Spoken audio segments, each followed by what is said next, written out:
Hi guys, it's Down Syndrome Awareness Month, so I decided to do the video of my daughter and her story. When I was pregnant with her, I was so excited. She was my first baby, and she just, when I got to the hospital, I was thrown into an emergency C-section. They took her straight to the NICU. She was having trouble breathing, and found out she had low white blood, red blood, platelets. It was really extremely low. She had fluid around her lungs, and they didn't know why. And over the days and weeks, all these things that they said might be wrong with her. Most of them were not, thank God. But after 4 days of being in the hospital with her, they told me that the fluid around her lungs was from her having a hole in her heart next to her valve, and because of that she would have to have open heart surgery at 5 months old. So she stayed in the NICU for almost 6 weeks, and my family didn't get to meet her till she was almost 2 months old. And then a few months later, obviously she had to have open heart surgery. And when she was born, she was only 4 pounds, 14 ounces. So she was tiny, and with the hole in her heart, it was so hard for her to gain weight, and she had only reached 12 pounds when she had her surgery. So for me, it was like giving a brand new baby to the doctor and just praying that she came back okay. That little girl works so hard every day. She worked hard to meet her milestones, and just to walk and crawl and say her first word, to eat solid food. These medical conditions come with Down syndrome sometimes, and they come with typical children too, but more so with Down syndrome, and it's the harder part of it. And you just have to push through it and be a good mom, be a good dad, and be there for your kid. And when you work with them and you never give up, they don't give up. So I'm so proud of her. Her teachers say that she won't even need special ed when she hits kindergarten. Hopefully that's true. The one thing I can say about kids and people with Down syndrome is the only difference is that extra chromosome, and somehow that extra chromosome brings this deep, just unconditional love for everybody. And they have anger, and they have frustration, and they act just like typical children. But I just see that it's so easy for them to turn around and still love you that second later. And it's like you're their whole world. So I'm happy to show and share with you guys what she's been through in pictures and maybe a couple video clips. And you can see how she's just like everybody else. So I hope you enjoy. It might be a long video, but I hope you stick it through because it's so worth it. Enjoy the video.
Hey, so we've come to the end of the video, and I hope you enjoyed it as much as I did.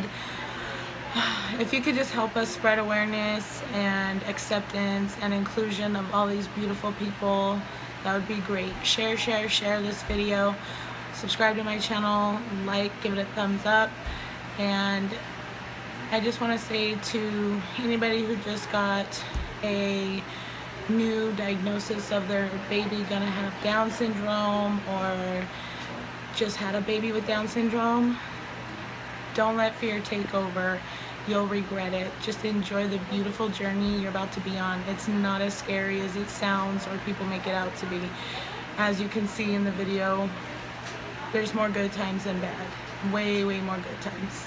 So thank you for watching. Happy Down Syndrome Awareness Month, everybody. Blow kisses.